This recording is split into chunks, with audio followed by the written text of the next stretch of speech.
Podcast Network Asia.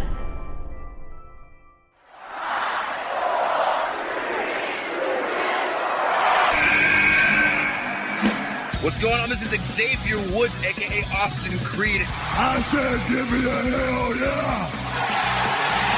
Hey, this is Zeta Zay. Hello, WWE Universe in the Philippines. This is Charlotte. Talent is not sexually transmitted. You need to go back to the drawing board because your game absolutely sucks! Hey everyone, this is Jeff Cobb. I'm Lewis Howley. I'm Sam Scotia. We are pretty deadly. Yes, boy. Yes, boy. Hello, my name is Ilya Dragunov, the star, the NXT UK champion, and you're listening to the Wrestling Podcast.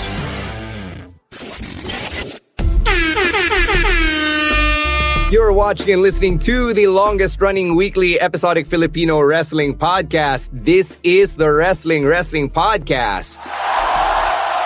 Stan C, Romaran, and Emil ASH on our usual live stream. And we're joined tonight by a very special guest. He's a longtime listener and supporter of the pod, patron as well. And you've also heard his dulcet tones on this very podcast on several of our episodes over the years. Please welcome back our longtime friend, Mikey Llorian, here on the pod. Hi, Mikey. Hello, it's me.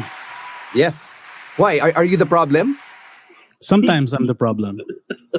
We're doing our Elimination Chamber predictions episode for this week. It's a lot of fun, as always, because we are on the road to WrestleMania. And the reason why we have Mikey on is because we have a lot of thoughts and feelings about where this road to WrestleMania will lead. So that's what Mikey is going to help us break down as we get to tonight's live stream. Syempre, for our viewers who are joining us on Facebook or on YouTube, please feel free to let us know what you think in the comments sa mga pag-uusapan natin tonight.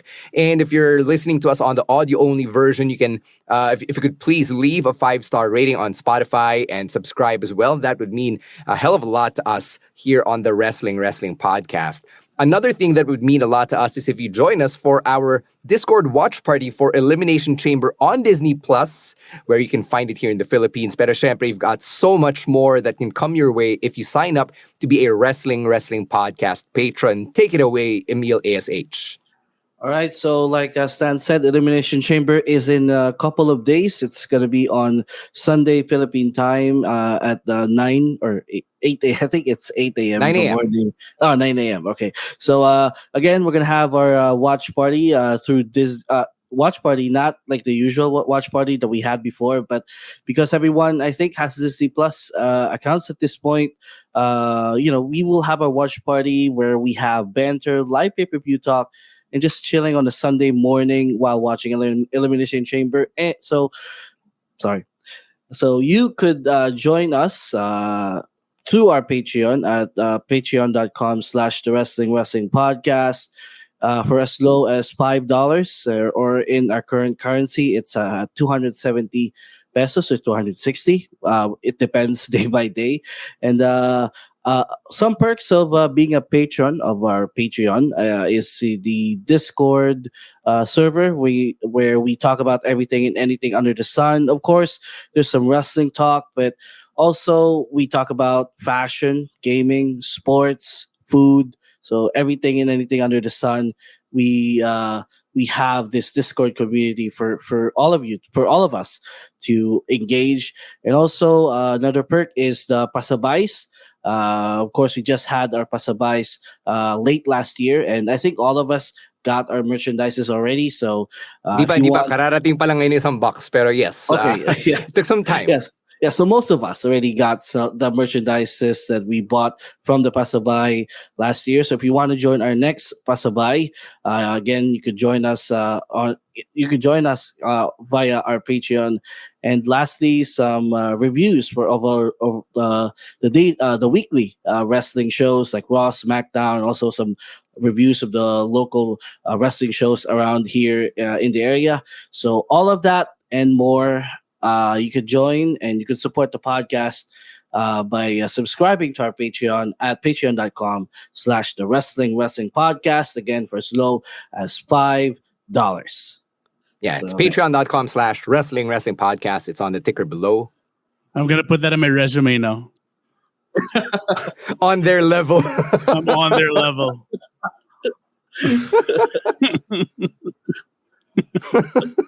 Hey, we're saying hi to babyface producer Gel, who's no longer our babyface producer, but is still a babyface in our hearts. Thanks, Gel, for joining us on the live stream. All right, let's get to some news outside the ring before we get to our Elimination Chamber predictions. And we're going to start off by paying tribute to the late, great Jerry Jarrett. So it was reported this week that he had passed away. And, a lot of people know him from his days in the Memphis territory, since sila nina Jerry Lawler were some of the big names talaga in that scene. Of course, yung mag-amang Jarrett, Jerry and Jeff, they also laid the foundation for what would become Impact Wrestling. In the early 2000s, they set up TNA as an alternative to the WWE right after WCW went out of business. And, Jerry Jarrett's influence in the sport, even until today, is still widely felt. And I think he's one of those names that probably doesn't get a lot of love, doesn't get a lot of respect. But when you look back at it, ang laki talaga na naging impact, no pun intended, ni Jerry Jarrett in our industry.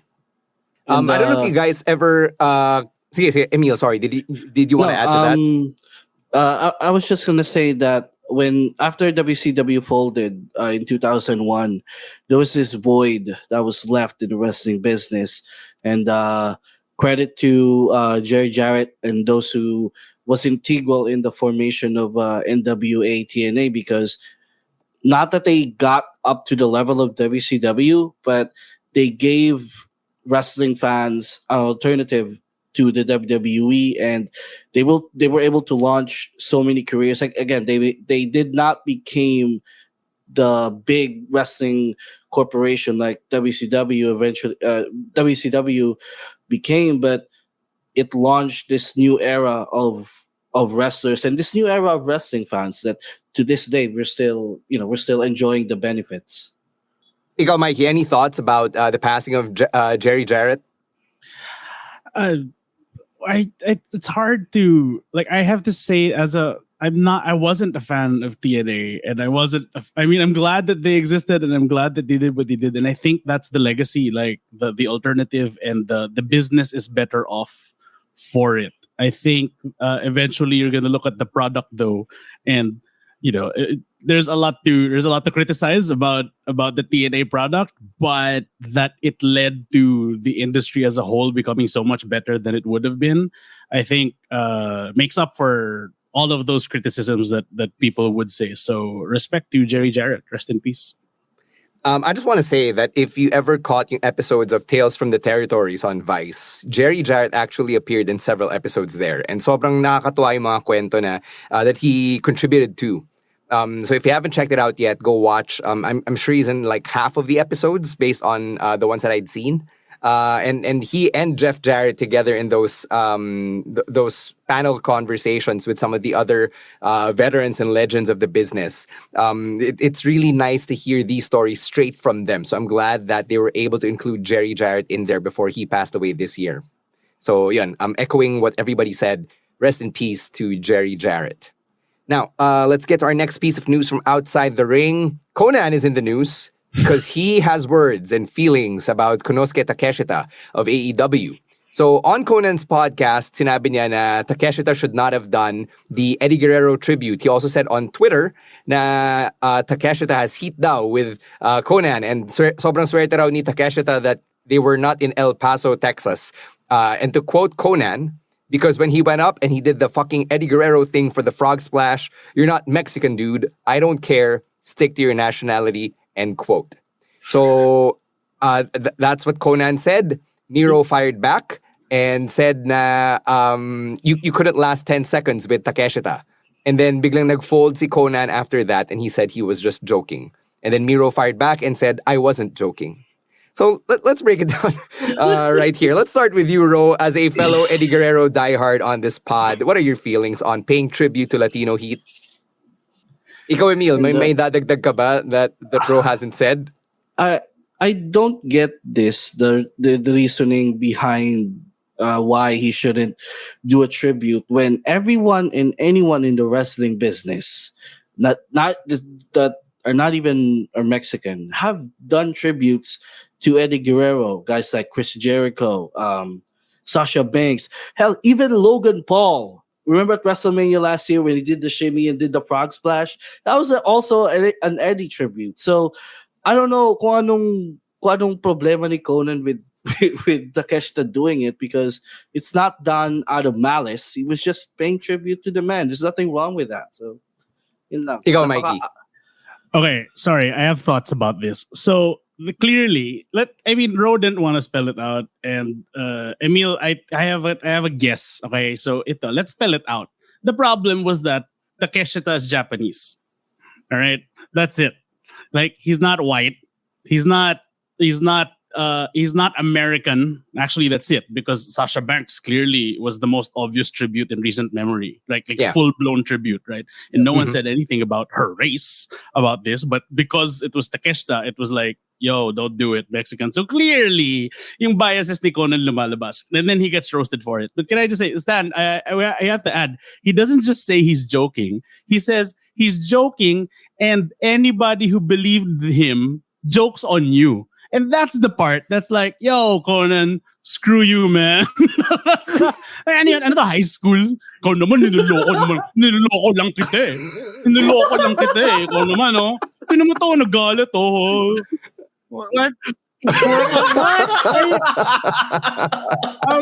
is the work. And it's like, oh, God, you're the worst. Conan sucks. You suck. Conan sucks for that. That sucks. Oh, God. I hate it, and it's hilarious. Oh. Jeez, when Mikey went on that quick tirade, it gave me flashbacks to some real experiences I've had in real locker rooms I've been in, both physical and virtual, and that's all I'm gonna say. Any other thoughts about Conan and his comments about Takeshita? Or are we good? I think Mikey has already said everything that needed to be said. Ito lang, for those of you who aren't as familiar with why Eddie Guerrero does the frog splash, that in itself is also a tribute to a white guy named Art Barr, who was his tag team partner, who passed away in the early 90s. Yeah. Right? So, like, no one is in any position to say, hey, Eddie Guerrero tributes are only for this race or that race or whatever, because the frog splash in and of itself is a move that pays tribute. Full stop. All right.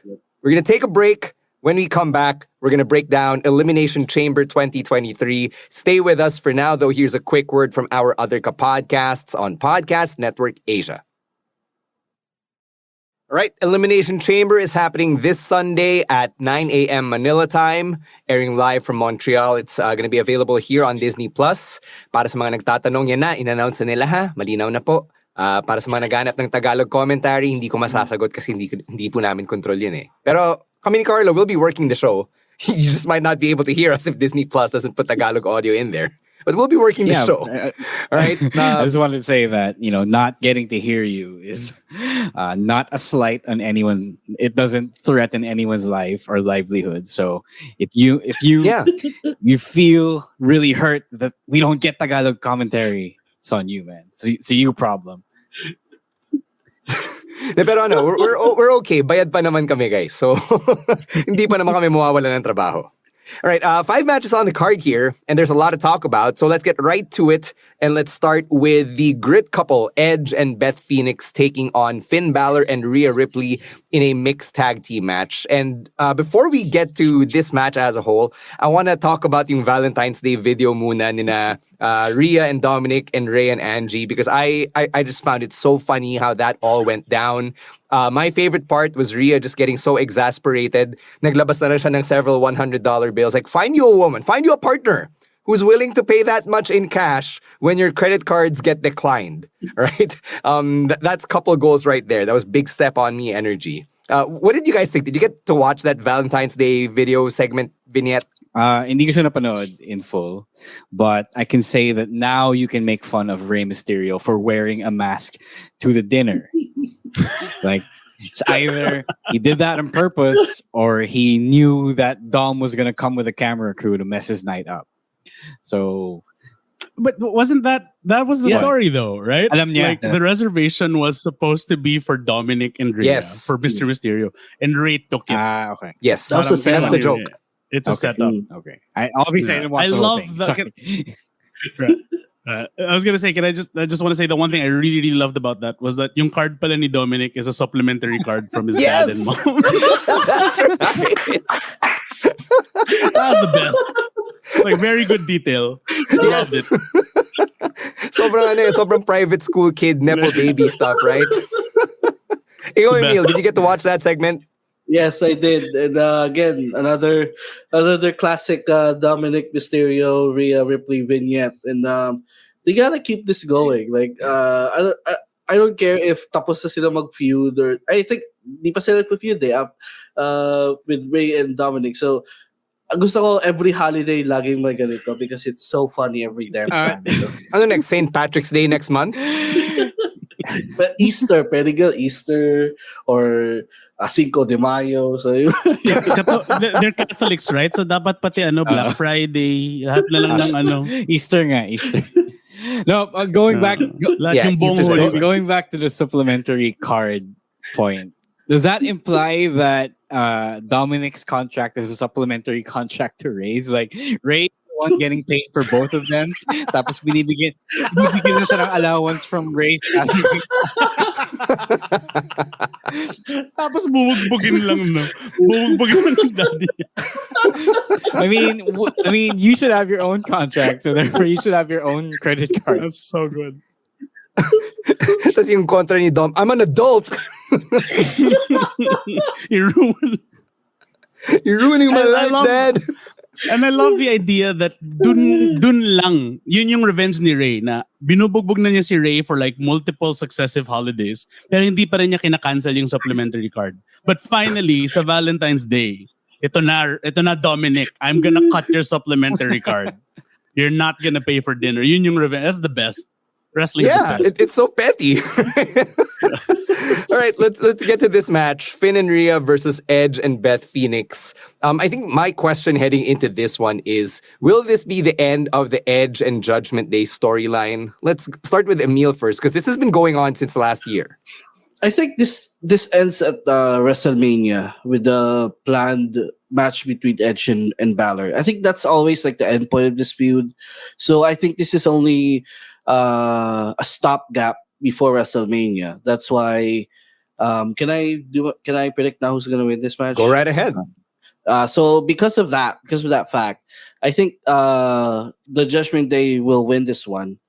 Also, for the reasons that I can't see Rhea Ripley losing before her title match at Mania against Charlotte. Like, she needs that momentum. Although I think she already has all the momentum that she can get before that Mania match. So I think they go over with Rhea pinning Beth. So they could also protect Edge that heading into Mania, he still looks kind of strong going against Finn Balor. Ikaw, Mikey, do you think this is the end of the road for the Edge and Judgment Day story? No. I think Edge. I think it's Edge and Finn, and that's the end. And I think this. I don't know how they can have a conclusive like finish to this match because of the complication of Rhea being in the main event or supposed to be a main eventer. So it seems like it's a setup for the real end, because I think the real end is the Judgment Day idea. The whole Judgment Day concept was Edge's baby. So I think he wants to see it through to WrestleMania, where officially somebody gets officially more over than before they started. And that's what Edge might want to do at WrestleMania. I agree with Glendale here. Now Rhea can't afford a loss on the way to WrestleMania. So yung doon pa lang, I don't think she's gonna lose. I don't think the Judgment Day is gonna lose. What that means for the Grit couple, I don't know. It's probably gonna be like a DQ finish of some sort. On paper, the Grit couple wins, and then in practice, the Judgment Day keeps looking strong. So it's probably going to be one of those. Now that I think about it, maybe they will lose, but not lose.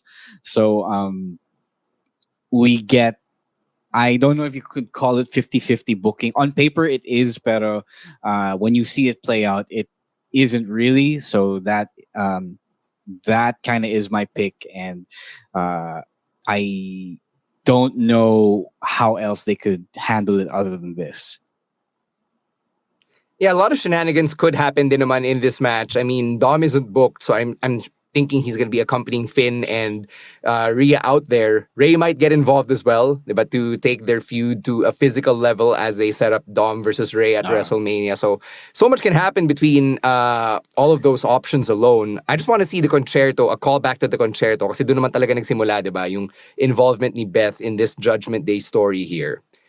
People in the comments, let us know what you think. If you think the Grit Couple or the Judgment Day will come out will come out with a win here at the Elimination Chamber Premium Live event. As we get to our next match, big meaty men slapping meat. Brock Lesnar and Bobby Lashley in the rubber match, so they're currently at 1-1.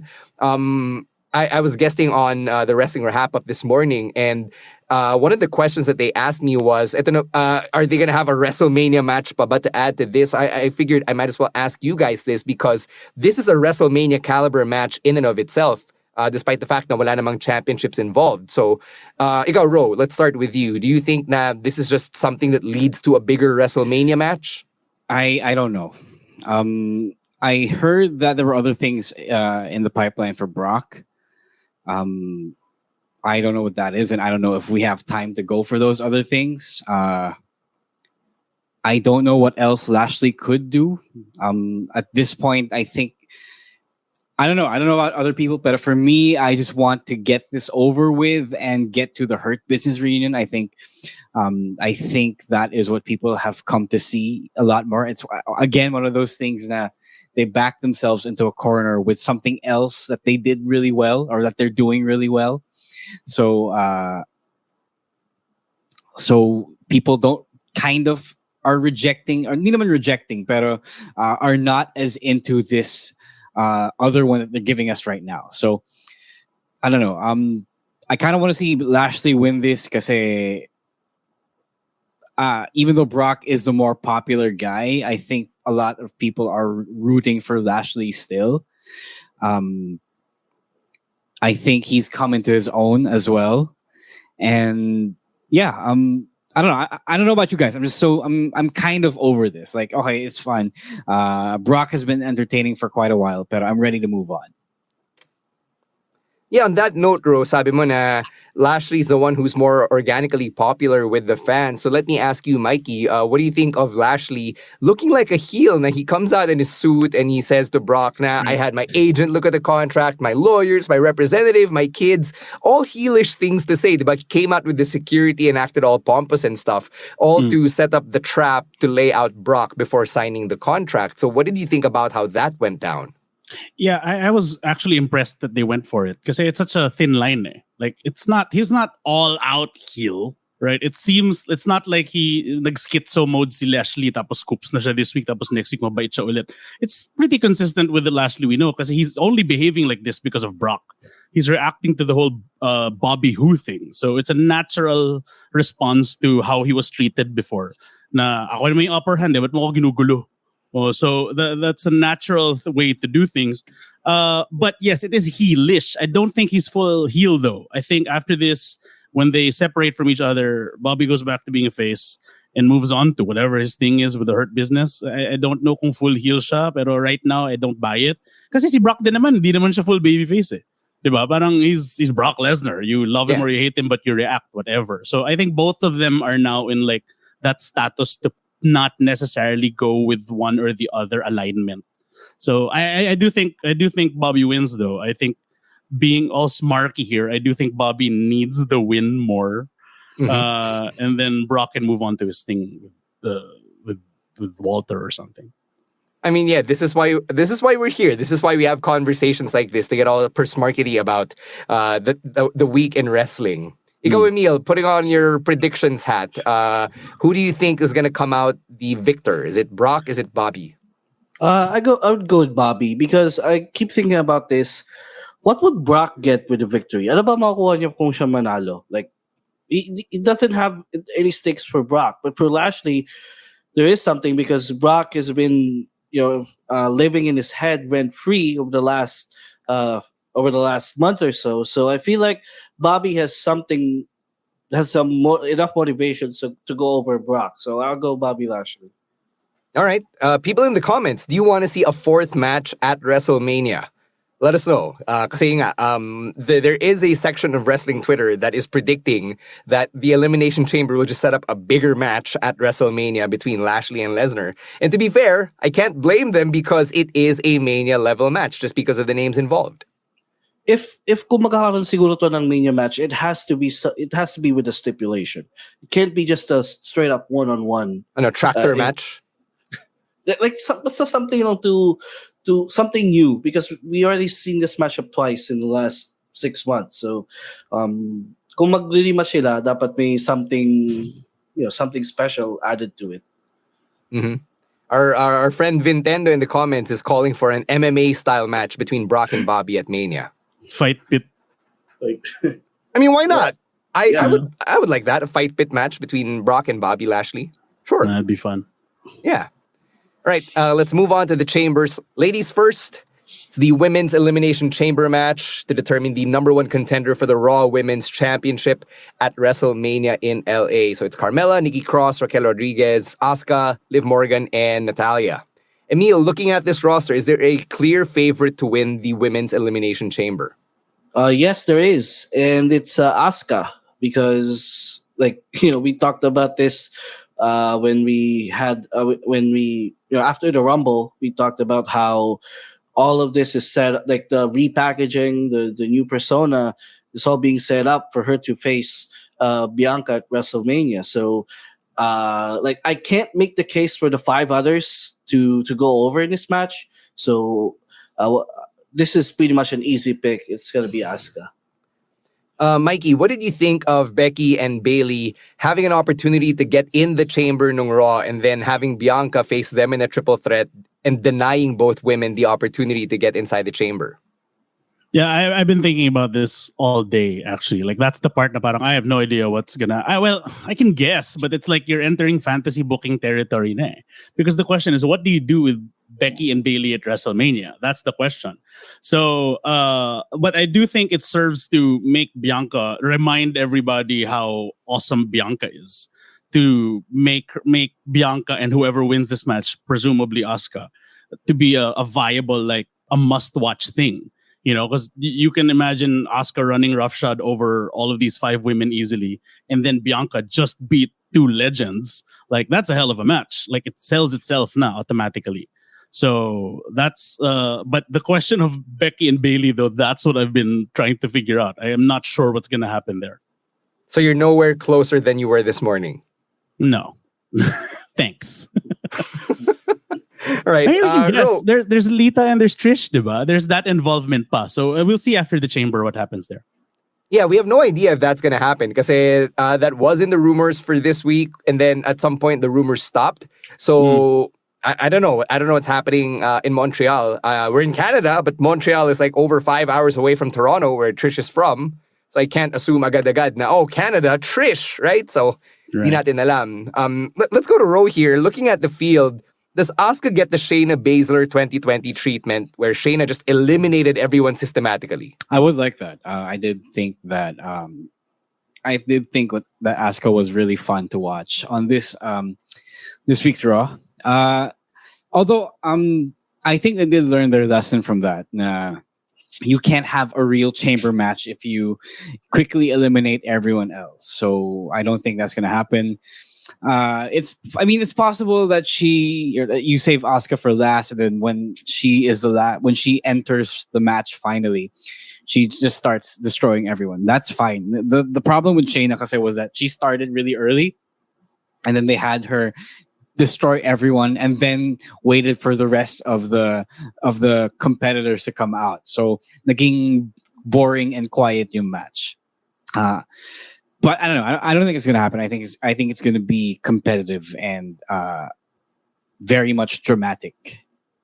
So I think all of us are unanimously predicting Asuka naman, diba? Pero sabihin natin hindi si Asuka. Who else could realistically come out of the chamber as the new number one contender? Ikaw, Emil, any guesses? Liv, I guess. Liv. Yeah. All right. Ikaw, Mikey. Carmella, dude. Mela is money. Yep. That's a good one. Hey, she did just return after 7 months on the shelf. Ikaw, Ro. Liv nga. I would say Liv. Yeah, yung extreme gimmick ni Liv has to pay off at some point, and I think having her surprise everyone by defeating Asuka, that could be a good launching pad for Mania. Pero it goes back then to Mikey's question earlier about Becky and Bailey. What do you do with Dark Asuka? So it's a little corner again that WWE is in. I don't know. I'm excited for this one though, just because I have faith, a lot of faith in the Brain Trust right now. All right, let's go over to the men's side of the Elimination Chamber. United States Championship is on the line. It's Austin Theory defending against Seth freaking Rollins, Damian Priest, Bronson Reed, Johnny Gargano, and Montez Ford. Ro, my dark horse pick ka ba rito, or is it going to be a Theory retention story? I think Theory is retaining. Whatever he has for WrestleMania, I think they want him to keep looking strong. It's the others are just going to be like nice window dressing for the match. But, that doesn't mean it's going to be a bad match. It just means the status quo will be retained. So along with that, I think Seth is going to add to his frustration again. But at least this year, he has a clear WrestleMania opponent like last year. So, yeah, I don't see anyone else winning this. It would be nice though, but it's clear that they've bought into Austin Theory. But if Austin Theory is set to face John Cena at WrestleMania, as what people are speculating about, even here in our comment section, does he need the United States Championship? No, but I know as a corollary, does there need to be a United States Championship match at WrestleMania? Like, who says the match with Cena isn't a title match? Like, is it because he's a part-timer? We said that about Brock, diba? So, it's an either-or thing. Like, I don't see why he shouldn't be champion in a non-title, a presumably non-title match. Ikaw, Emil, Ro mentioned that Seth Rollins' WrestleMania story is clear. So with that being said, do you think Logan Paul will make his presence felt and cost Seth the United States Championship? I think so. I think so because in the Rumble, Logan eliminated Rollins. And if they continue with this story, the next logical step is for him to cost Rollins another win so that there's a story at WrestleMania. Logan Paul keeps messing with Seth Rollins, and then Seth Rollins keeps on bad mouthing Logan Paul on public appearances, on interviews. So that's basically how you build up that match. So again, the next step is for Logan to cost Rollins this match. All right, Austin Theory ka din ba, or do you have another pick for the Chamber? Popular pick is Austin Theory, but the fan in me, the fan in me really wants like Montez Ford to win the championship. Like, I know it's not gonna happen, but yun yung sinisigaw ng mind ko, si Montez. Sabi mo na sinisigaw ng puso mo, ng damdamin mo. Okay lang, Valentine's naman eh. But yes, it's Theory. It's gonna be Theory. All right. Ikaw, Mikey, are you joining the chorus? Austin Theory din ba? No, Montez for me. I think there's story there. I think the fact that Dawkins lost the qualifying match and that Tez won, I think is room for a story. I'm not saying they're going to break up, but there's a story. So Tez winning has more story because if he's going to face Cena, which I think makes sense to me, sayang yung there's story potential with the title on Montez that Theory doesn't need. So all of the stories can still happen, but one won't happen if Montez doesn't win the title. So I'm betting that Montez wins. Interesting. Now that you bring that up, I could see a situation where Montez and Dawkins go one-on-one at WrestleMania. Now, it starts off really friendly and shit, like Eddie and Ray in 2005, diba? And then whatever happens from there is anybody's guess. I don't want him to break up. Like, I have this new kind of faith in Triple H to not break up tag teams the way Vince did. Right. Because Vince loved breaking up tag teams because he didn't like tag teams, and somebody fought me on this on TikTok, but it's very well documented that he doesn't think highly of tag teams. And I think when you have a tag team with a real legit rapport, like the New Day, the Usos, and even the Street Profits. I don't think the logical progression of that is to break them up. Like, why can't we be successful as single stars without being without hating each other? Sorry, Mikey, go. No, I was just gonna say next because I was gonna say 100%. Okay. I didn't want to fantasy book too much in the show, but my fantasy booking this week about this. Like, sorry, I spent free time thinking about these things, but I was just my dream idea is that Dawkins like consults the New Day about like Xavier, Big E. How were you able to be happy for Kofi? How did you do that and not break up? And then they try, but I just want to be the best. Ginawa mo pang therapist ng New Day. Diba? I mean, they're the only example. Everybody else broke up. But the New Day, 2 champions na. Xavier's not bitter, right? So Dawkins lost the qualifying match. Dun para sa akin parang, there's something there So, may insecure it's hard ka to deny. You're right. May insecure ka, tag team partner mo na qualify, tapos nanalo pa siya. Shucks, do I break up? But I don't want to break up. But I'm happy for him. Oh no. We just saw Toxic Attraction break up. Oh no. There's stuff there. And I imagine the consultation like, yo, Xavier, man, how did you not hate Kofi or Big E? So Xavier takes out the crown. I was king of the ring, bro. Yeah, you lost, man. I don't know. You should just leave. I just want to add something. And I hope Seth goes out this Sunday wearing those Astro Boy boots again, just like he did on Raw. I just want to see him wrestle in those boots and see how ridiculous that looks on him. But he pulls it off, so kudos to Seth. Yeah, medyo sad lang ako that neither Graves nor KP could point out that they were Astro Boy boots. It was just, it's the boots on the internet. No, I mean, it really is the boots on the internet. No. I'll defend that. The official release was never that it was a direct reference to Astro Boy. Like, yes, it's the reference that everyone gets, but that wasn't the official intention. So I could understand why the very white announcers of Raw just said it's the boots from the internet. At least they know it's from the internet. Like, an unwashed person might say, "What are those? What are those on his feet?" Hindi naman matanda sina Kevin Patrick and Corey Graves. They're only in their 30s. They're white. They're very white. They're not that old. Yun lang. All right, we're going to take a break. When we come back, we'll talk about the main event, Roman Reigns versus Sami Zayn, and our feelings about what the ideal main event for WrestleMania 39 should be. But first, a quick word from our other podcasts on Podcast Network Asia. Thanks for joining us for the audio-only part of the live stream for this week. We're going to get to some NXT and AEW talk, so let's start with NXT.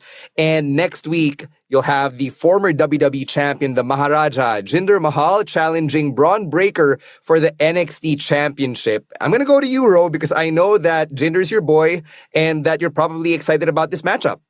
I mean, half excited because I know Braun's going to win,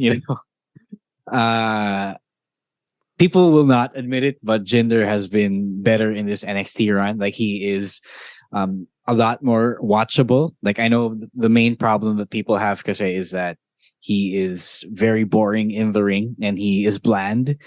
But it's not the case here. Parang nakikeep up naman siya in NXT. So I'm excited for that. But as for the big picture-ness of it all, nothing to get excited about. But, it's a nice matchup. Always said that NXT 3.0 at this point always needs that star power. Not a bad TV main event, I think. Mm-hmm. Ikaw, Emil, what are your feelings on Jinder Mahal suddenly being in the NXT championship picture? When I was watching NXT kahapon, people were kind of like, there was a portion of the crowd that were cheering for Jinder, so that surprised me. But yeah, he is that in this environment of NXT, he is that like veteran from the main roster. Kumaga, Like he's like a 10-year NBA veteran suddenly going to the G League and dominating there. So yun yung perception ko with Jinder Mahal. He's above some of the guys there, pero I don't think he's the guy to beat Braun. And yun nga lang yung parang buzzkill with that match. Like we all, like everyone knows that Braun will still retain at the end of next week. So. Mm-hmm. Yeah. Emil, I'm glad that you referenced that. Jinder was partly getting cheered and that the live NXT crowd seemed to turn on Braun Breaker. And Mikey, I don't know how closely you've been following NXT, especially with the rebrand of the rebrand, but what do you think about Braun Breaker no longer being the unanimous babyface? I think it was a matter of time. It was going to happen.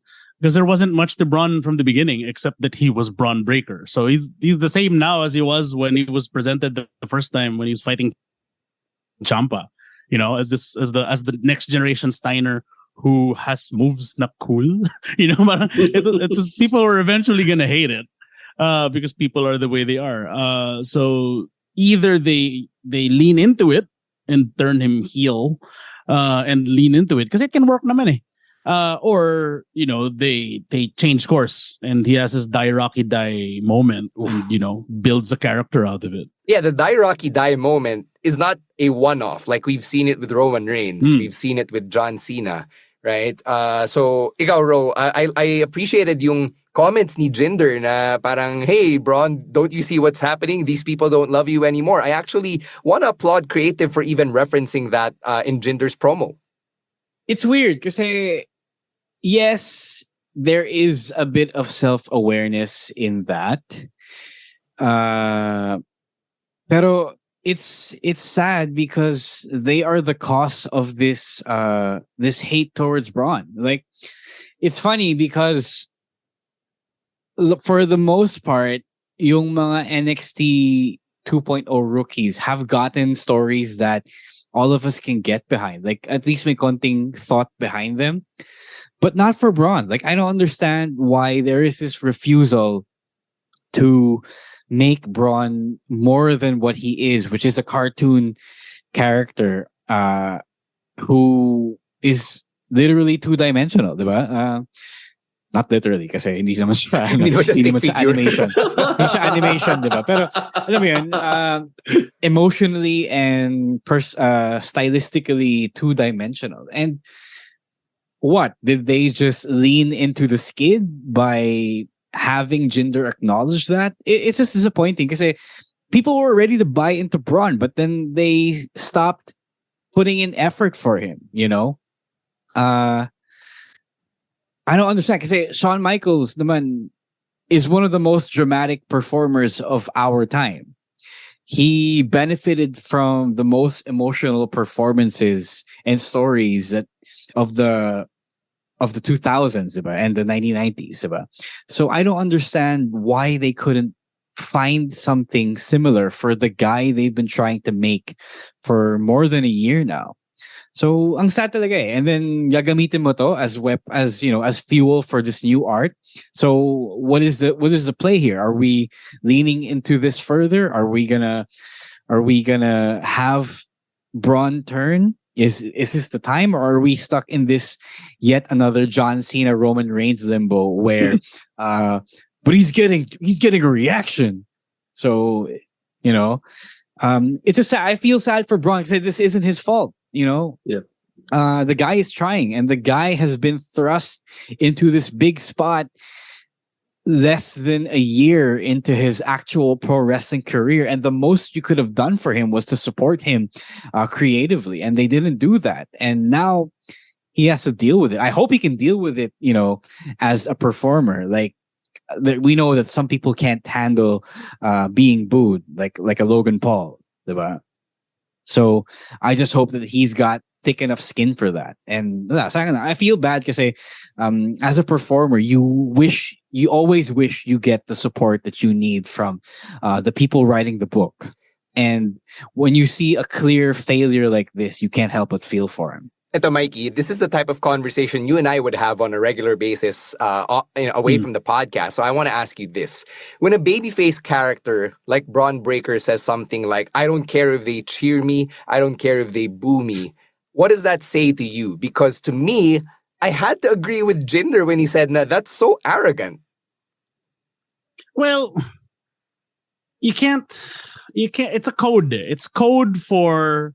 It's code. You're getting a for- reaction, brother. Yeah, that's the code.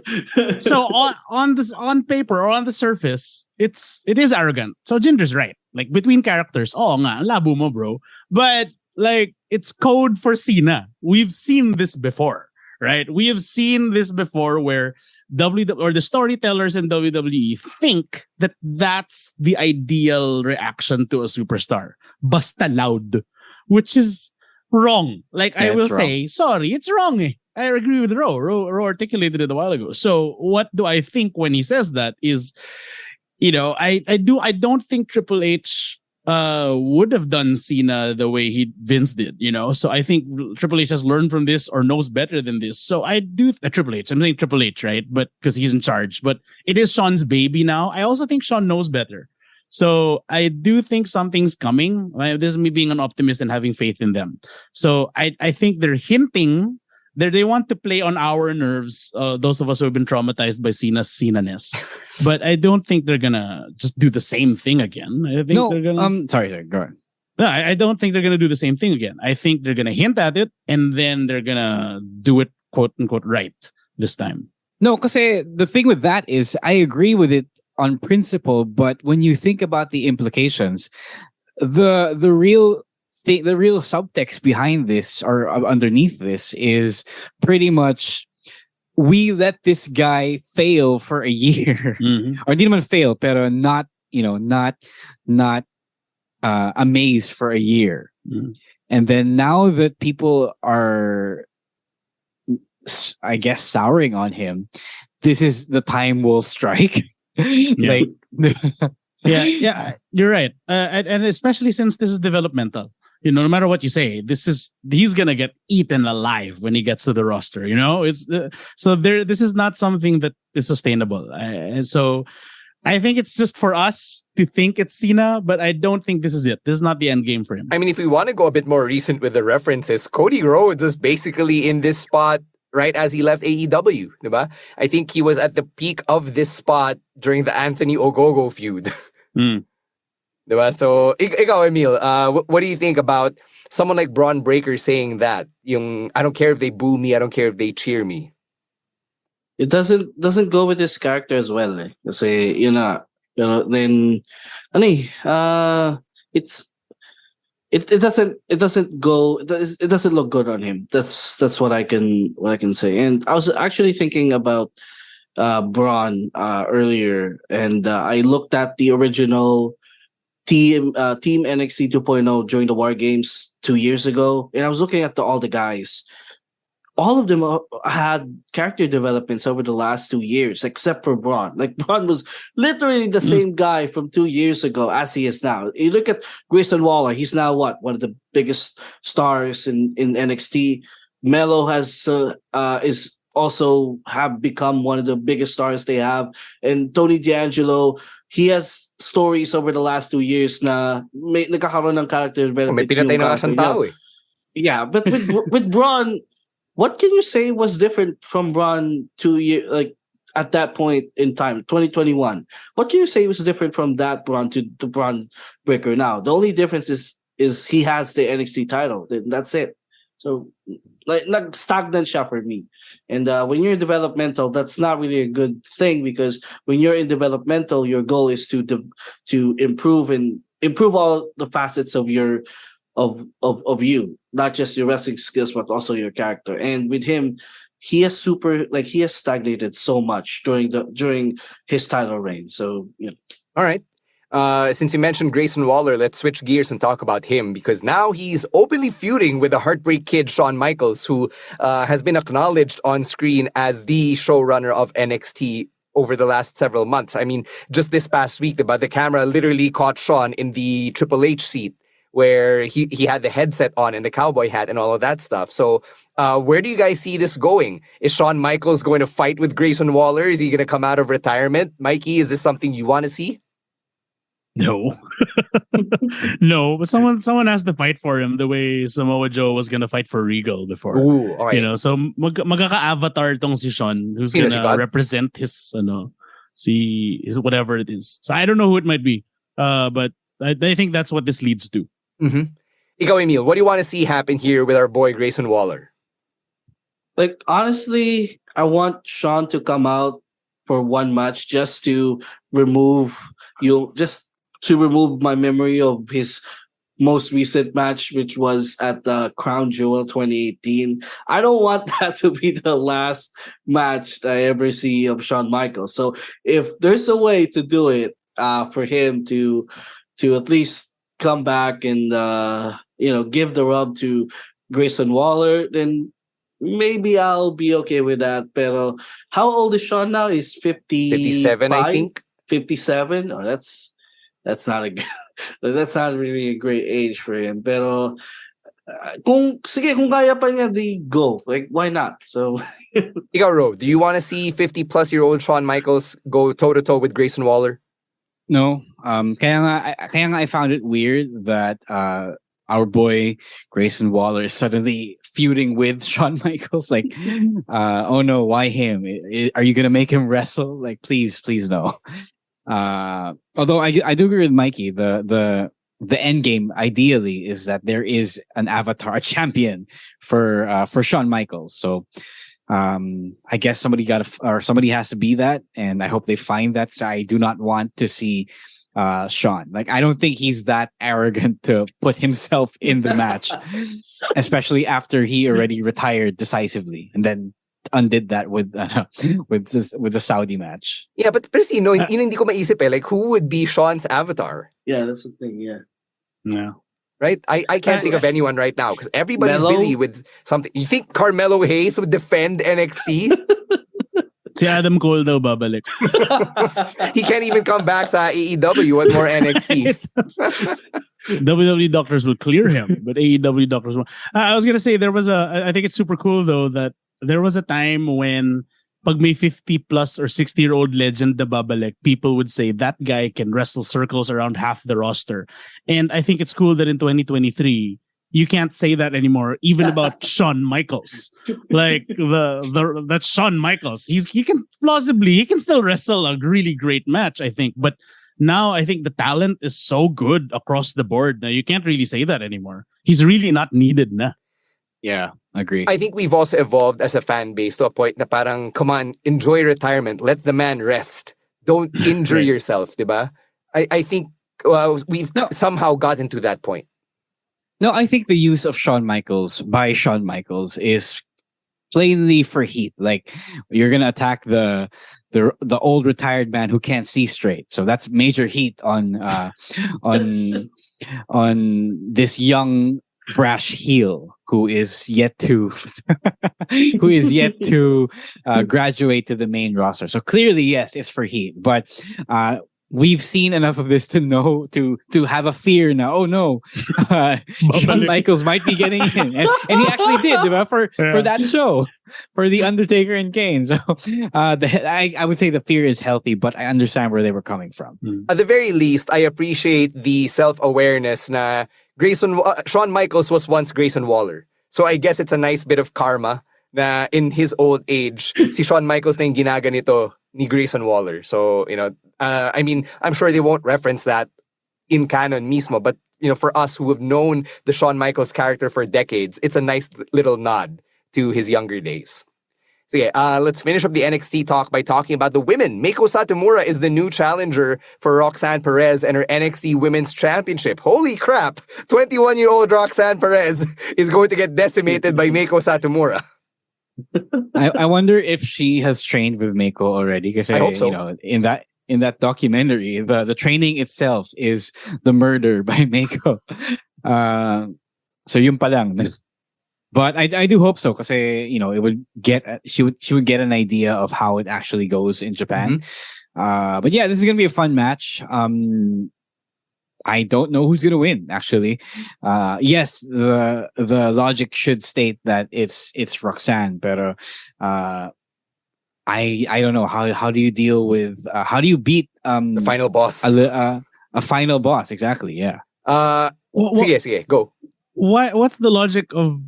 What do you mean by based on the logic? It should be Roxanne. Like I mean, in internal logic now. Okay, she's just become champion, okay. And Mako isn't full time. Yeah. Right. There's that. Yeah, there's that. Then again, I don't see why they shouldn't give Mako her flowers now. Like, let her completely destroy Roxanne Perez and then start that hero's journey for Roxanne. Yeah. I don't disagree with that. Diba? Ikaw, Emil, do you feel for young Roxy the way Rowan would?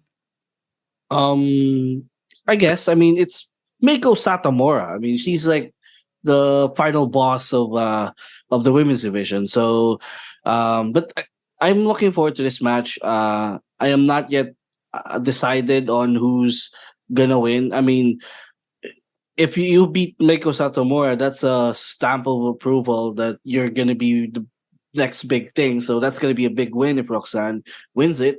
But on the other hand, maybe put over Mako while she still can go. So I don't know. I'm still 50-50 with this one, but because of the fact that Roxanne has just become champion, and I still think it's way too soon for her to lose the championship. I am expecting Roxanne to go over. Ikaw, Mikey, looking at this, no, it's the final boss, Mako Satomura, versus this very young women's champion in Roxanne Perez. Roxy can say something like, Mandy Rose beat you, I beat Mandy Rose, without, name-dropping Mandy Rose specifically because WWE. So, do you think this makes Roxanne less of an underdog against Mako knowing that? No. No, it doesn't. It's hard to... I think the best thing you can do is to show that she can hang. I don't think it's believable that she can win. So, but I think sulit na if she can hang. And then shenanigans, I guess.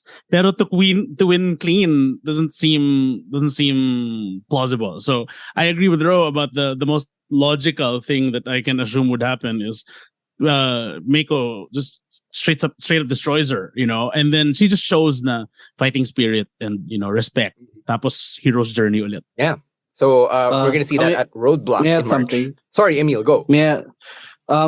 This matchup, parang yung naisip ko is like a young Kobe Bryant versus like Washington Wizards Michael Jordan. Yung naisip ko with this matchup.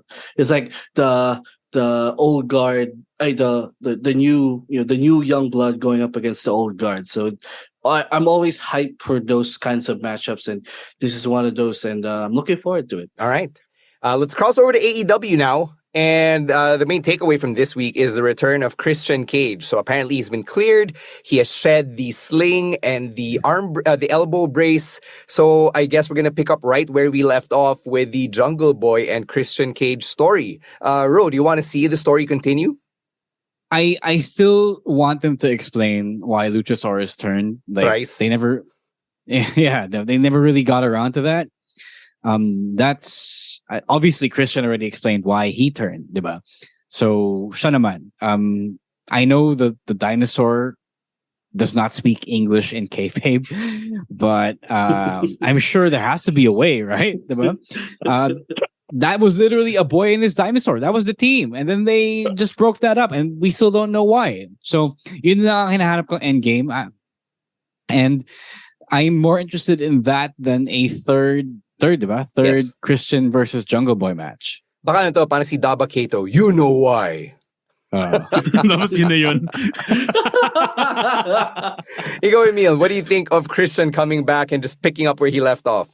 It's actually legit story to. Earlier while I was watching the Dynamite episode, and Jungle Boy and Brian Cage were going at it. Inisip ko, when is Christian coming back? Like it's been so long since. Pala nag-manifest eh. That's after the match, bumalik si Christian. I was surprised, no. And also, where's Luchasaurus?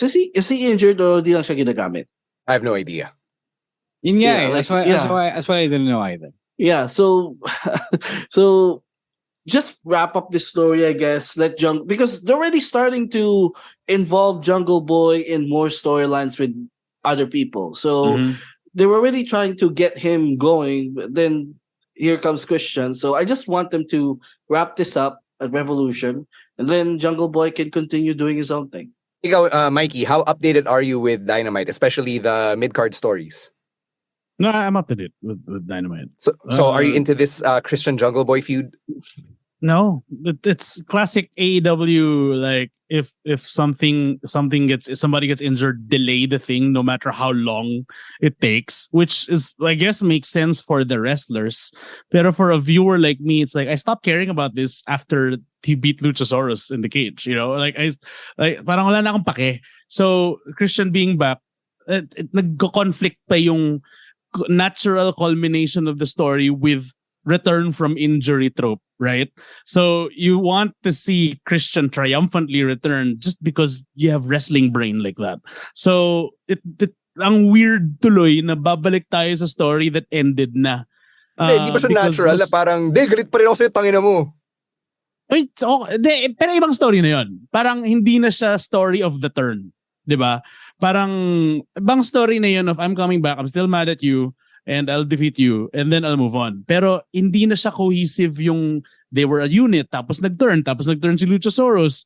Wala na naiwan na yun eh. It feels weird to pick it up. But the AEW has a habit of doing that, diba? Pag may na-injure, they will just delay the whole thing and then go back to it.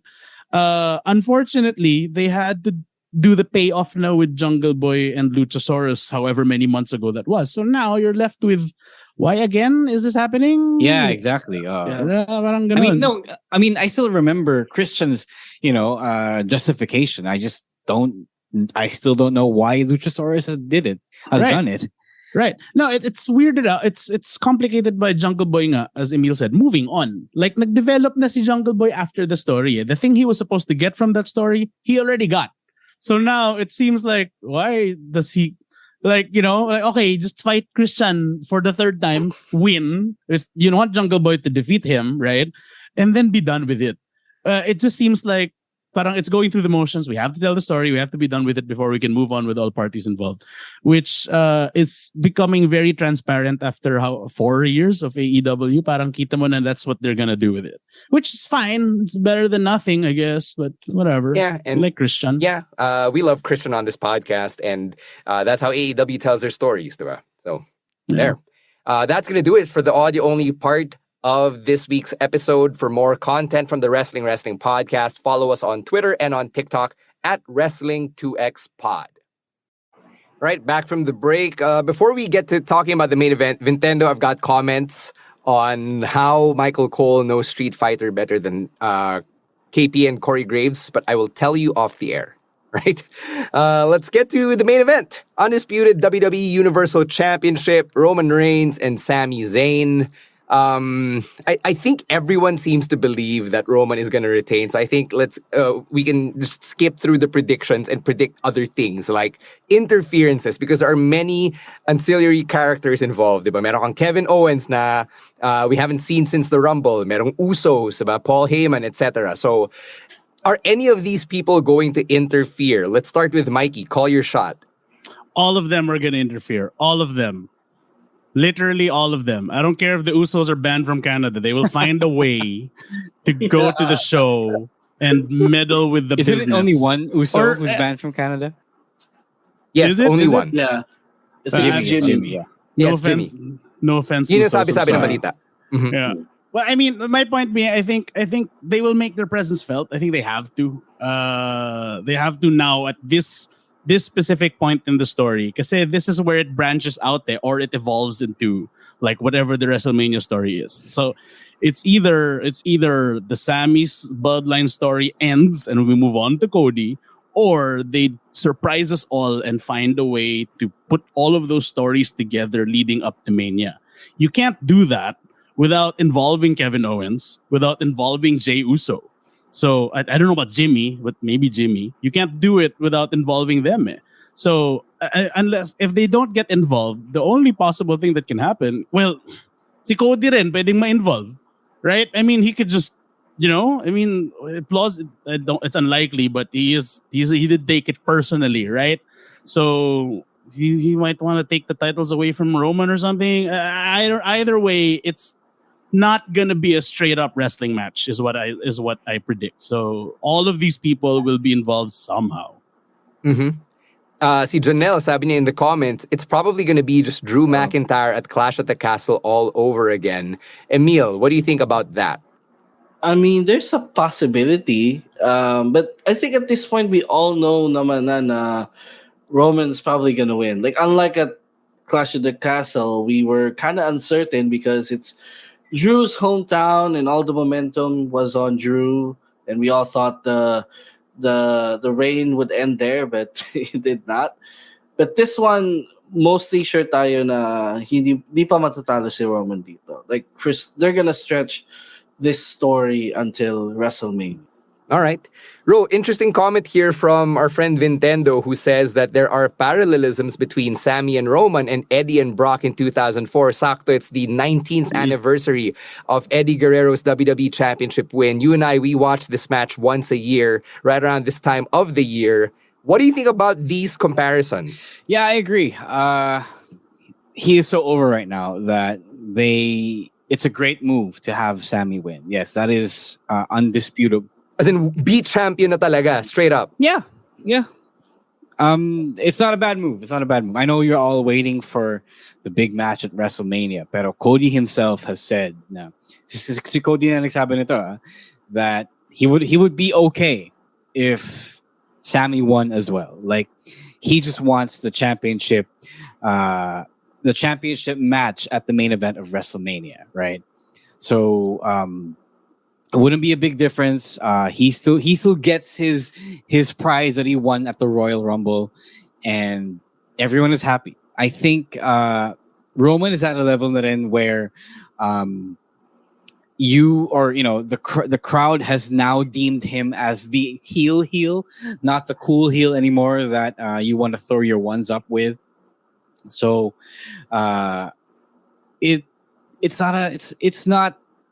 it's not a terrible idea to go with, but as people have said, it's probably not going to happen. It's the money pa rin is still involving Roman at WrestleMania as champion, but we have points here on the agenda that we will be discussing. Pretty much yung different possibilities of what may happen after Elimination Chamber. So I'll save the rest for that. Yeah, kasi it's good that you bring that up, Ro, because you already had Paul Heyman with that haymaker to Cody Rhodes' emotions, diba? And after everything that's been said over the last couple of weeks, all of these epic promos, where do we go from here? What WrestleMania main event should they have for 39? Let's start with Mikey, since you're the guest here.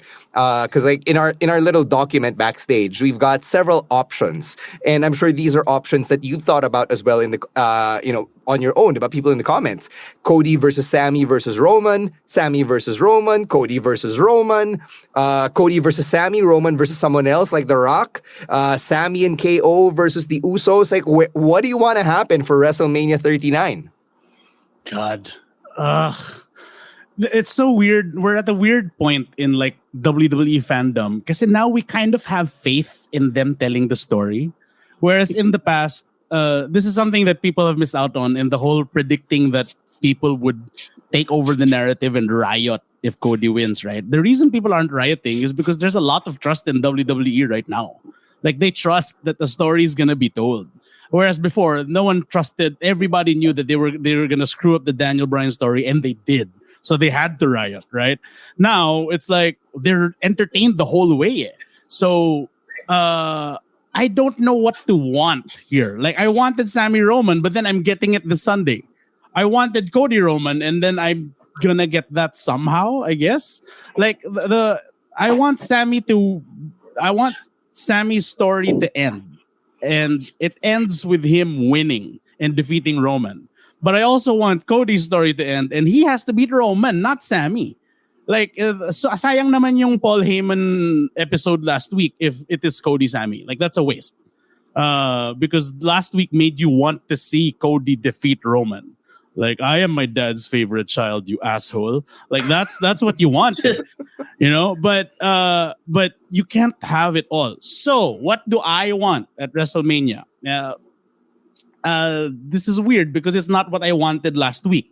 But what I want at WrestleMania is Cody Roman one-on-one. As much as as a fan of Sammy, like I want Sammy to be the one, but yeah, no, I think they earned it last week with that promo segment. I do want Cody to be the one to beat Roman. However, I do want comeuppance from Sammy somehow. The thing that complicates it further, that a lot of people aren't talking about, is Heyman's weird promo last week saying that without the titles, there is no Roman Reigns, which is such a weird thing to say. Like usually you'd promote your guy, but he didn't promote his guy. He promoted how he needs the titles. It kind of weakens Roman in some sense, right?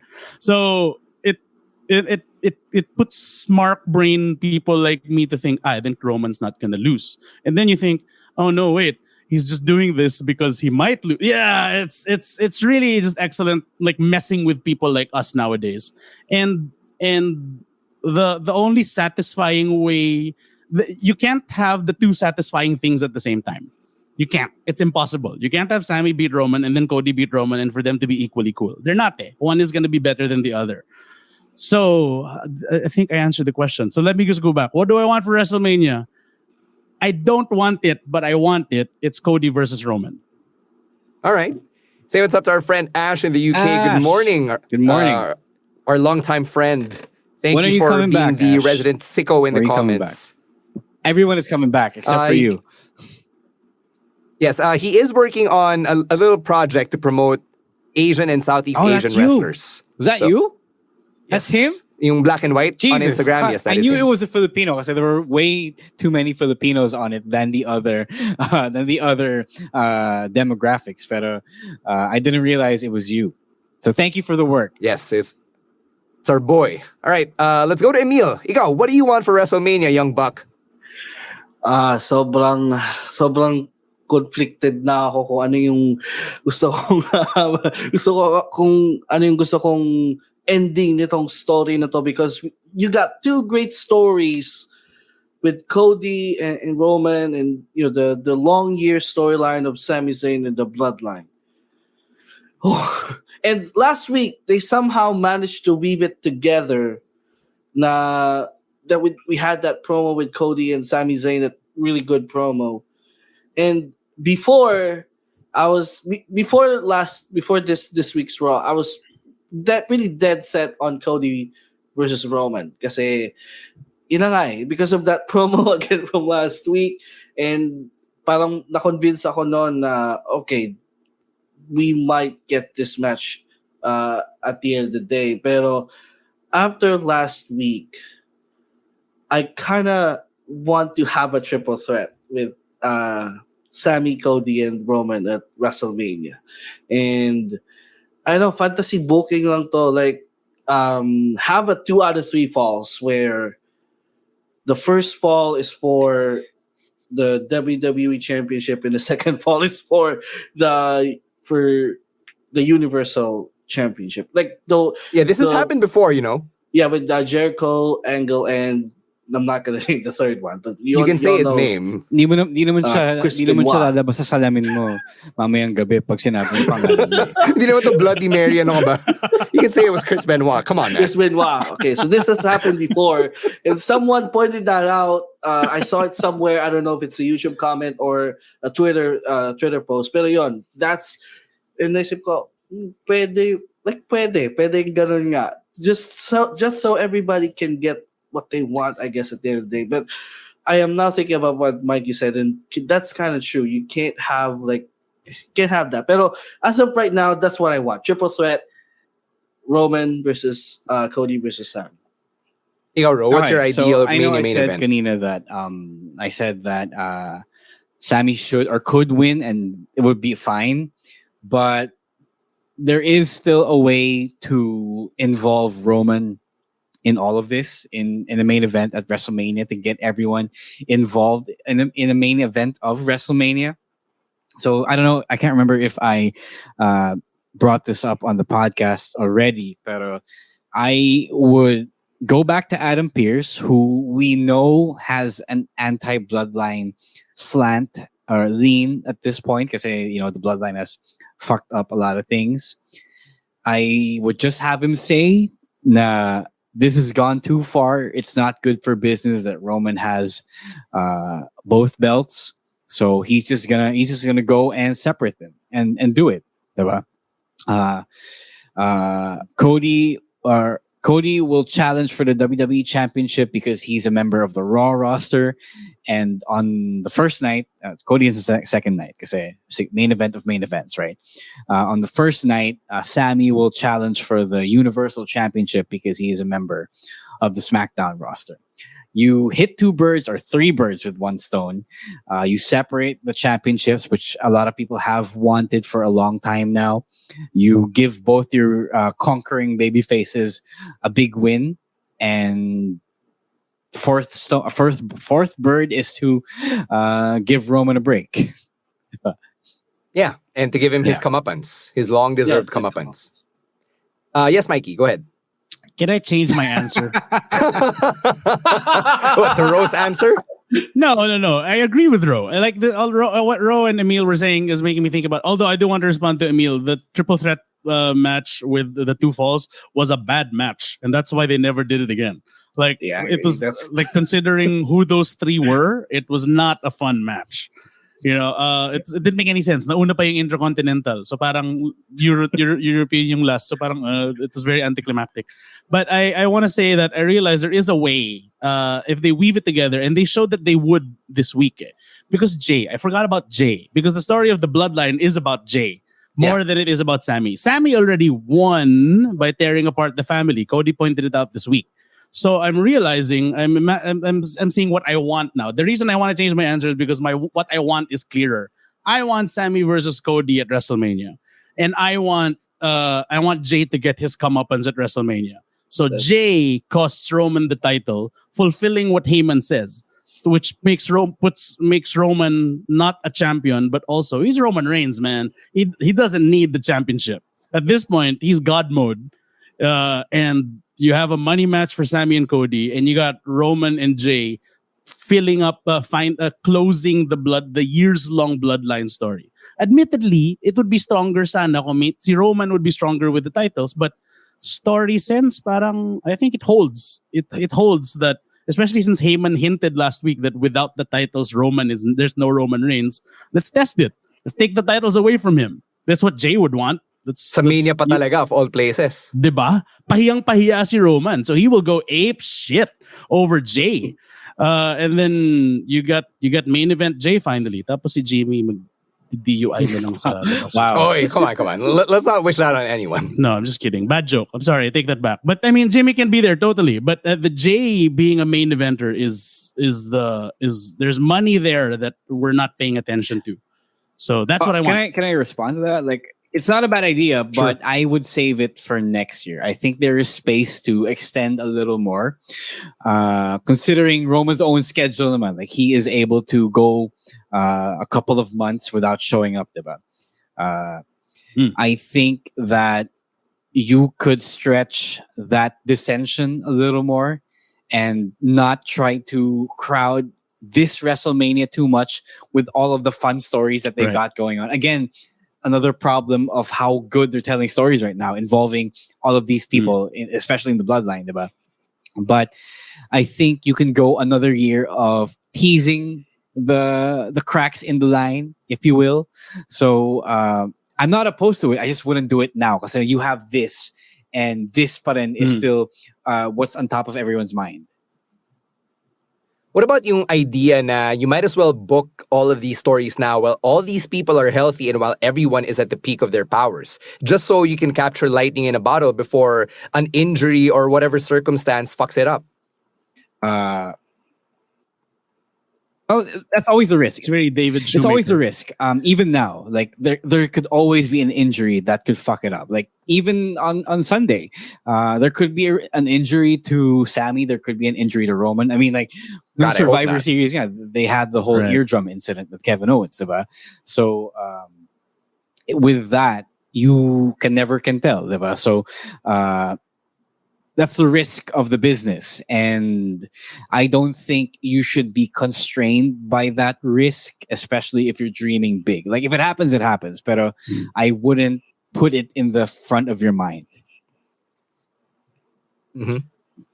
I want to say that I agree with that perspective. I agree with Ro also. Like, honestly, the reason lang we're thinking about this is because we're so used to 39 years of WrestleMania, which is supposed to be the season finale. But that's the thing we're working towards. But if we didn't have that construct, it'd be so much more convenient, diba, to tell the story naturally. But because of WrestleMania, we naturally want things to end there. So are you saying it's better to just have Revolution and Double or Nothing and All In, just like 4 big events in a year? There's some logic there, man. But I mean, there's also this is related to the other thing I want to say is we have a commenter, si Jonel, who said, will Sammy and Cody sell? And I was tempted to say they already sold out the arena and everyone's gonna but he's right. Rhodes and Roman Reigns is the more money-making main event. But it's hard to but it's conflicting na what I think as a smart will sell money versus what I actually want to happen. So what I want to happen is Sammy Cody, and yes, I agree, more people will buy Cody and Roman. Diba? So I love it. We've broken Mikey yet tricky. Again. You guys like doing that, I think. Oh yeah, this podcast's new brand is breaking your brain. Let's say hi real quick to Jan Jeffrey and then first time commenter. Lagi nakikinig daw on Spotify. Thanks man. Thanks for bringing yourself here to Facebook and YouTube. What do you think, Ro or Emil, about Mikey and his brain being broken over all of these things? It's not my problem. That's a you problem, Mikey. I think like it's too early, I think, to think about these things. We parang mas clear siya after Chamber. What will happen in Chamber? Then after that, we can finally see what will eventually be the match at WrestleMania. So it's too early at this point to predict WrestleMania, but in a couple of days or after 3 days, we'll have a clearer picture of what is indeed going to be the main event of main events at the WrestleMania. So yeah. All right. Any other thoughts you want to get in there before we wrap up the live stream? Mikey, since you already brought up the Usos, would you accept the Usos versus Sammy and KO, which was one of the original things that was floated on the internet? Yeah, at Royal Rumble, before Royal Rumble, it made sense. But after Royal Rumble, it doesn't. Like, why would Jay suddenly be okay with being in the bloodline again? People are still floating that, like, at this point, even after everything. Because they're thinking smarkily, right? What will be the money match? But what's the story that makes sense? Not that. That doesn't make any sense. Man, I just hope Sammy gets the Montreal crowd to pop the way that the Royal Rumble crowd did when he hit Roman with the chair. Because that was a nuclear championship level babyface pop. Like, holy crap. And it was so organic and so natural. And then how it transitioned to FU Roman. Holy crap. I obviously di natin alam what the plans are creatively sa WWE, diba? But if any of those Sammy reactions can change their mind, like from the Rumble and the Chamber, it might just lead somewhere. I don't know. This is probably the optimist in me speaking here. Yeah. It's almost guaranteed, though. Don't you think? Like, it's gonna be like... I don't know. I mean, guaranteed it's going to be a huge pop, but I can't guarantee it'll lead to a main event spot at Mania for Sammy. Well, yeah. Can I ask a question about just because it's a thing that we seem to have hinted at this week when we were talking outside the podcast? Yeah, but of course. What are your thoughts on the idea? Because more and more people seem to think it too about Kevin Owens turning on Sammy. Bad idea. No, nah. With every moving piece in this story, with Cody, with Roman, with Jay, Jimmy, Heyman, do you really need another guy to turn on him? Like, is he Peter Parker? Like, why? So I'm sorry, Ash. But why? It's such a feel bad. We already saw this in 2014. It's such a feel bad. Yeah. Saw it too many times. I think if Sammy wins, then Kevin turns. That makes more sense. Why? It's such a feel bad. It doesn't make sense. It doesn't make sense. It shouldn't happen. But like consistently with the characters, kupal si Kevin Owens, pare. You know, that's that guy. At least hindi siya gaslighter. Oh, diba? I told you, I'm a prize fighter. Para bang callback sa NXT, diba? After Sammy wins. I mean, I don't want it to happen. I don't want to put it out. I take it all back. I take it all back from the universe. Joke lang. Sorry. I'm so glad you're not Rowan. If Rowan were here and if he manifested this stuff, oh God. I have a question. Sige, go. Is this like ever since all of you became like smart internet fans? Is this the first time where you really can't predict the main event and what's gonna happen at WrestleMania? Or may iba pa bang examples of at this point na malapit na yung Mania, you're still not sure of what's gonna be the end game or what's gonna be the main event at Mania during that year? So just like to throw it out there. It's a good question. Ikaw, Mikey, the senior panelist. Senior panelist, not because I'm old. Okay, so no, the last time I can remember not knowing what's gonna happen in a major match was Punk Money in the Bank. Kasi at the time, naniwala talaga ako na like he didn't sign a contract. He's gonna, leave. So I wanted, it's the same thing. You want something to happen that can't happen. So that was what Money in the Bank felt like. So this is what this feels like. You want Sammy to win, but how's that gonna happen with Cody, with Mania, with whatever? So that's what this feels like. Mm-hmm. Ikaw, Ro. I don't know now. For me, the mark of a good story, pala, is that it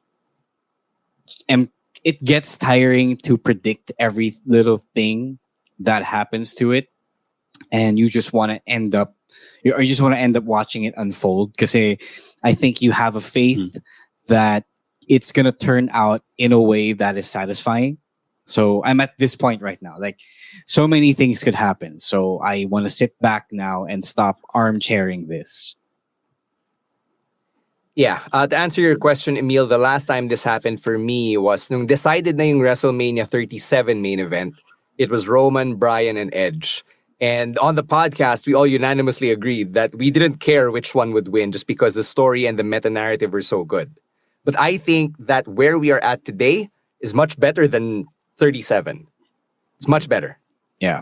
So that's my opinion. Miles better kasi Triple H pa lang. Triple H pa lang. Nung panahon na yun, iba yung nagpapatakbo eh. Anyway, yeah. Yeah, that's true. People in the comments really enjoying the conversation tonight. Super appreciate you guys chiming in, whether it's on Facebook or on YouTube, or even if you're checking out the audio-only version on Spotify, it's at Wrestling2XPod on Twitter and on TikTok. We're going to end the live stream here. Otherwise, we're never going to end because we can talk about this for hours and hours on end. But the audio-only version of this episode will feature our conversations on NXT and Christian Cage's return on AEW. So please catch that when it goes up on Spotify, Apple Podcasts, or wherever you get your podcasts. But in the meantime, what's going on with you guys outside of the pod? Let's start with our guest, Mikey. Oh, nothing anymore. But if you can check out the Hurry Up the Cakes podcast, which is not a weekly episodic podcast, but I do think the majority of those episodes are evergreen. You can go back and listen to them. Some of them featured your Stan C and your Romoran, which I think are very, very good episodes. You should go back and listen to them. And the rest of that stuff is worth checking out, I think. I humbly suggest that you subscribe on anywhere you can find a podcast. Go check out this article on Cakes podcast. Sorry. Go check out this article on Smart Parenting featuring Mikey and Charliorin. They're very progressive opinions on having just one child. And, I've said this before. Mikey and Char are a couple goals for me. So, go check out that article. Ikaw, Emil, what's going on with you outside the pod? Not much. Just follow me on TikTok at EML_Meister22. I post sports opinions there once in a while, and also on Twitter at EML_Meister. All right, Ro. No, before anything, I wanted to also promote Mikey's podcast because I really did enjoy the conversation that we had. 3 years ago, diba? That was 2020. Yeah, 2 years ago, right? At the height of COVID, yeah. And I still it holds up. It does hold up, and in fact, I still have more feelings to put out on that. So if you could, if one day you could revive, the next season, diba? That would be great. Please go listen to his podcast, Hurry Up the Cake, especially if you want to know more about myself and Stan. Especially, I can't even remember what I talked about, but it had something to do with my career and my fandom. So, yun, MWF is having its first set of tapings for the year in a brand new venue. It is Fitness Playground PH on March 5. That is a couple of 3 weekends away. You can be a part of that by buying a ticket. Just head over to the Manila Wrestling Federation page or subscribe to Gank if you are a Gank subscriber over on ManilaWrestling.com. You get to go into the venue for free. That is in the congressional area ng QC. It's a little far, but I am told that the venue is super great. So much better than previous venues, I think. That's what I was told.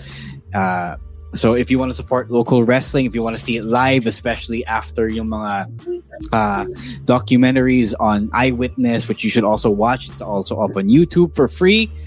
Please do consider supporting your local wrestling. Thank you, Janelle. Yeah, it really was nice. We talk about it on the Pick of the Week episode, which you should also listen to if you haven't yet, because we really do put an effort on those things. We go hard on the analysis in a way that we can't do at the end of this live stream.